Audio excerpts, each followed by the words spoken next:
When I was a child, my brother would tell me a bedtime story about the man who murdered our father. About all the things we would do to that man. He never should have trusted Cersei. You never should have either. Death. It's got many faces. I look forward to seeing this one. How long do we have?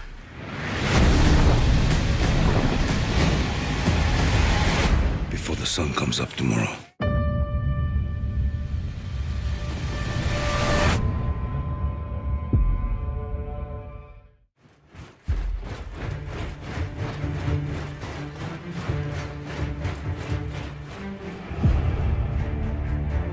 The kind of pomp and majesty of Dany's arrival, it just felt like the natural place to start the season. The arrival was a way to capture what was at stake for Dany and for Jon. Looking back to the very beginning and how young Maisie was back then and wearing the Stark soldier's helmet falling over her head, and she just looks like this little kid. And now she's a grown woman and she's there watching again, but this time she steps aside to let a little kid come in to watch because she remembers how thrilling it was. It's a whole new procession, and so instead of Robert arriving with Queen Cersei and Jaime Lannister and the Hound, it's Daenerys coming with Jon Snow. I don't think the North is the most welcoming place to outsiders. Dany's smart, she senses that distrust, and she's gonna make the best of a bad situation, but that doesn't mean that she likes it or she's happy. When you're doing something good for people and you get met with what Sansa gives her, and they meet in the courtyard, it's understandable that she would be upset. We've been with these characters on a pretty regular basis all the time for the past however many years. The fact that they're coming back together again for the first time means more to them than it may mean to us. The Lady of Winterfell has a nice ring to it. So does Hand of the Queen. Depending on the Queen, I suppose. I think that if Tyrion were to have shown up on his own to Winterfell, he would have gotten a much different reception from Sansa than he did coming as the Hand of the Queen, Daenerys Targaryen. There's also the specific thing that happens in that scene, which is Tyrion has told everybody that the Lannisters are coming to join the cause, and it's amazing to her that this person she thought was so smart would ever take Cersei at her word on something like that. I used to think you were the cleverest man alive. How did you survive a knife through the heart? I didn't. Jon Snow and Arya are two of the most important characters in the story, and they love each other very deeply. Arya was the only one who treated Jon like a real member of the family when he was a child, and he was the only one who treated her with the respect that she needed when she was a kid. Jon has invited this huge army of foreigners into their home, and Arya understands why he did it, but Arya's on Sansa's side. But you're defending her. I'm defending our family. So is she. I'm her family too. Don't forget that. Blood is definitely thicker than water when it comes to Starks. Go on.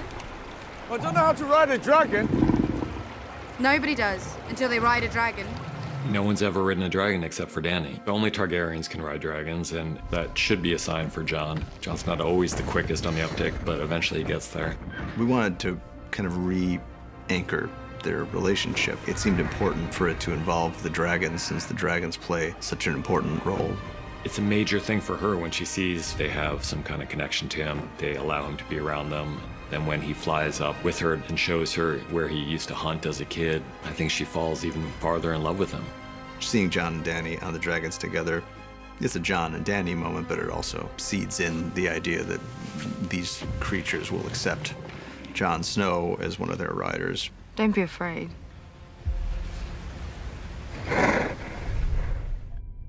One of the challenges, but also one of the exciting things about this episode, this whole season, is bringing together characters who have never met. Sam has long been one of the more important characters in this story, but he's never seen Queen Daenerys, and yet they're connected by various threads. The obvious one, which we know from the beginning of the scene, is Jorah. Sam saved him, and so Jorah owes Sam this great debt. What none of them realize until midway through the scene is that they have another horrible connection. There are all these things that you know about those characters that the other characters don't know, and some of them are very important. Dany murdered Samwell's father and brother. That's a really complicated thing for Sam because he had a really fraught relationship with his father. You know, Sam's older brother was not a bad person and died really quite bravely, standing by his father's side. John Bradley did an excellent job.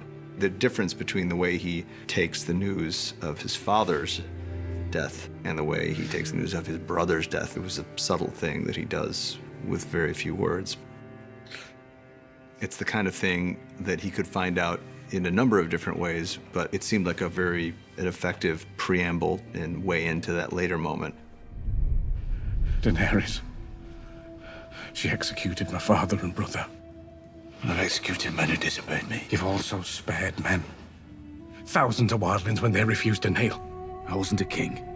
But you were. The fact that John's real parents were who John's real parents were is not news to us at this point, but what we don't know is the way that John is going to take this. How's the explosion going to look? Sam, as a brother of the Night's Watch, and Jon are more brothers than Bran and Jon ever really were. He knows it's going to hurt Jon, and it's going to shatter his whole worldview. For all they know, the Army of the Dead could attack the next day, and someone has to tell Jon before that. He's being told something that he both knows is true and can't handle.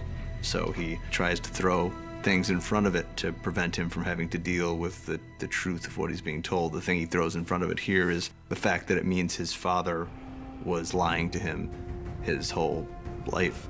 You've never been a bastard. You are true heir to the Iron Throne. The truth that Samwell tells Jon is probably the most incendiary fact in the entire world of the show. We chose to play the whole thing on Jon's face because as great a job as John Bradley is doing presenting this information, he's really just presenting information we know already. Daenerys is our queen. She shouldn't be. There's treason. It's the truth.